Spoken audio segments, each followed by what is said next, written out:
Hello everyone, स्वागत है आपका हमारे यूट्यूब चैनल में। आज की इस वीडियो में हम बात करने वाले हैं कैंसर के बारे में। जब भी हम कभी कैंसर का नाम सुनते हैं तो हमारे मन में एक डर सा बैठ जाता है, क्योंकि कैंसर एक बहुत ही ज़्यादा खतरनाक, घातक और जानलेवा बीमारी है। पर क्या आपको पता है कैंसर के अंदर एक्चुअली में होता क्या है? जैसा कि हम जानते हैं कि हमारी बॉडी बहुत सारी सेल्स यानी कि कोशिकाओं से मिलकर बनी होती है और इन कोशिकाओं के अंदर कंटिन्यूसली सेल डिवीजन चलता रहता है। सेल डिवीजन यानी कि एक सेल से दो सेल बनती है और दो सेल से चार सेल बनती है। इसी प्रकार से हमारी बॉडी के अंदर एक नॉर्मल अमाउंट में सेल्स अपनी संख्या में वृद्धि करती रहती है, पर एक ऐसी कंडीशन आती है जब जो सेल डिवीजन है ये एबनॉर्मल हो जाता है, यानी कि जितना हमारी बॉडी को रिक्वायर है उससे कहीं ज़्यादा अमाउंट में जो है सेल डिवीजन होने लगता है। ज़्यादा अमाउंट में सेल डिवीजन होने के कारण हमारी बॉडी में एक सिस्ट या फिर गिठान बना लेती है। जो गिठान और जो सिस्ट है ये ट्यूमर होती है और ट्यूमर ही जो है कैंसर कहलाता है। सिंपल लाइन में हम समझे तो abnormal and uncontrollable cell growth is known as cancer. अब हम कैंसर को समझ चुके हैं, अब हम समझते हैं कौन कौन से ऐसे कारण हैं जिनकी वजह से जो है कैंसर होने के चांसेस होते हैं। तो सबसे फर्स्ट नंबर पर आते हैं हमारे लाइफ स्टाइल वाले कोजेस, यानी कि हमारी लाइफ स्टाइल के कारण भी जो है बहुत सारे चांसेस होते हैं कैंसर होने के। इसके अंदर सबसे फर्स्ट में आते हैं टोबैको यूज़। बहुत सारे लोग जो है तंबाकू का सेवन करते हैं, बहुत ज़्यादा अमाउंट में तंबाकू खाते हैं, तो उनके बहुत ज़्यादा चांसेस होते हैं ओरल कैंसर या फिर थ्रोट कैंसर के।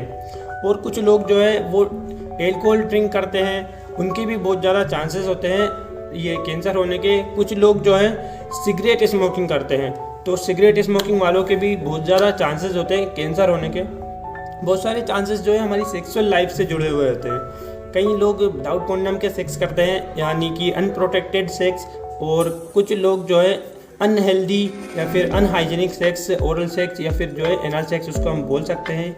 कई मल्टी पार्टनर सेक्स भी हो सकता है जो कि कैंसर के लिए उत्तरदायी हो सकता है। बहुत सारे हार्मोन्स जो है हमारी बॉडी के अंदर हमारी सेल्स के ग्रोथ को जो है नियंत्रित करते हैं। जब इन हार्मोन्स का इम्बैलेंस हो जाता है तो हमारी सेल्स की जो ग्रोथ है वो भी एबनॉर्मल हो जाती है। इसकी वजह से भी जो है कैंसर होने के चांसेस होते हैं। कई बार कैंसर जो है जेनेटिकली भी हो सकता है। अगर हमारे माँ बाप के अंदर कैंसर है तो हमें भी कैंसर होने के चांसेस हो सकते हैं। कई बार हमारा एक्सीडेंट वगैरह हो जाए या फिर हमें चोट लग जाए तो उस चोट वाली जगह पर भी कैंसर होने के चांसेस होते हैं। कई बार बैक्टीरियल और वायरल कंडीशन की वजह से भी जो है इन्फेक्शन होने के कारण कैंसर हो सकता है। और भी अन्य बहुत सारे कारण हैं कैंसर होने के। अब हम समझ चुके हैं कि कैंसर किन किन वजह से हो सकता है। अब हम बात करते हैं सिम्टम्स ऑफ कैंसर। जो कैंसर के सिम्टम्स हैं वो अलग अलग सिस्टम या फिर अलग अलग ऑर्गन के अकॉर्डिंग अलग अलग हो सकते हैं।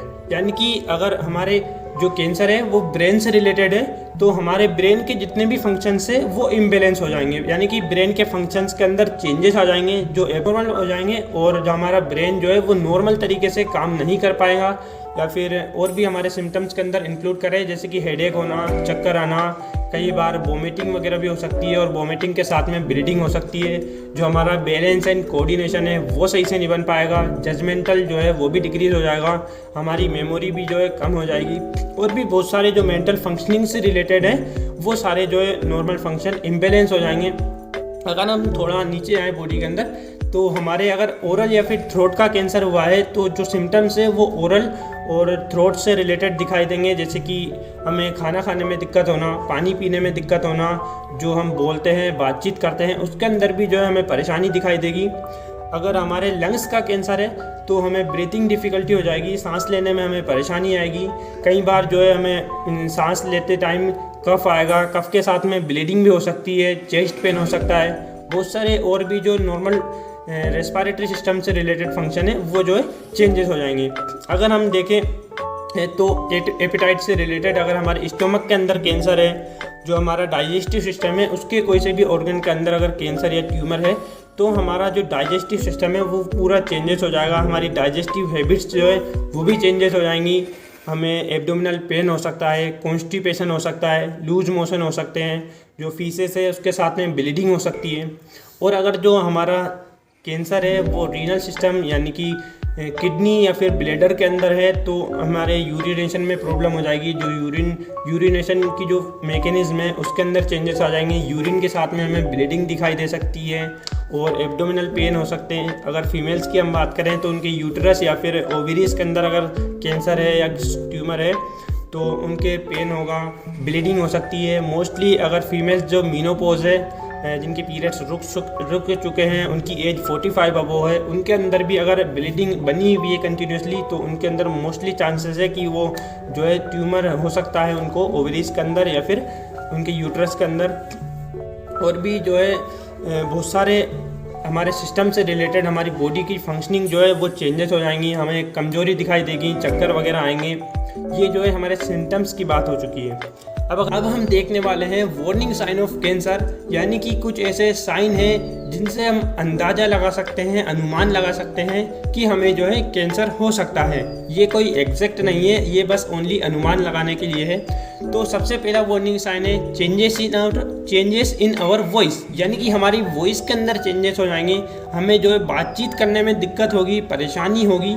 ये एक वार्निंग साइन है। सेकंड नंबर पर है एक्सेसिव कफिंग, यानी कि कंटिन्यूसली लंबे समय तक अगर हमें कफिंग बनी हुई है, खांसी हो रही है, एक बार हमने ट्रीटमेंट ले लिया फिर भी ये अगर ठीक नहीं हो रही है तो ये जो है एक वार्निंग साइन है कैंसर का।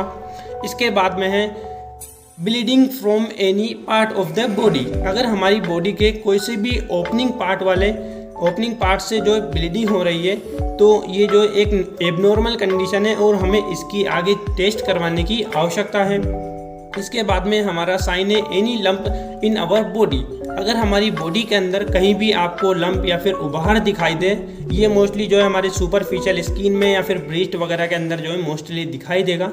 तो अगर ऐसा आपको कुछ भी दिखाई दे तो आप एक बार टेस्ट ज़रूर से करवाएं। Changes in our bowel habits, जो हमारा डाइजेस्टिव सिस्टम है ये रेगुलर काम करता है और जो अगर इसके अंदर चेंजेस आते हैं तो ये जो है एबनॉर्मल तरीके से फंक्शन करेगा। जो हमारी बोवेल हैबिट है उसके अंदर चेंजेस आ जाएंगे। इसके बाद में जो लास्ट साइन है changes in our general functioning, हमारी बॉडी की जो जनरल फंक्शनिंग है उसके अंदर चेंजेस आ जाएंगे। जैसी हमारी डेली रूटीन है, जैसा हमारा डेली का फंक्शंस होता है बॉडी के अंदर, उनके अंदर चेंजेस आ जाएंगे। तो ये सब जो एक वार्निंग साइन है कैंसर के। अगर आपको इनमें से कोई सा भी साइन नज़र आता है तो आप एक बार टेस्ट ज़रूर से करवाएं और अपना अच्छे से ट्रीटमेंट करवाएं। अगर आपको वीडियो अच्छी लगी हो तो वीडियो को लाइक करें, अपने दोस्तों के साथ में शेयर करें और ऑफ कोर्स हमारे चैनल को ज़रूर से सब्सक्राइब करें। Thank you so much.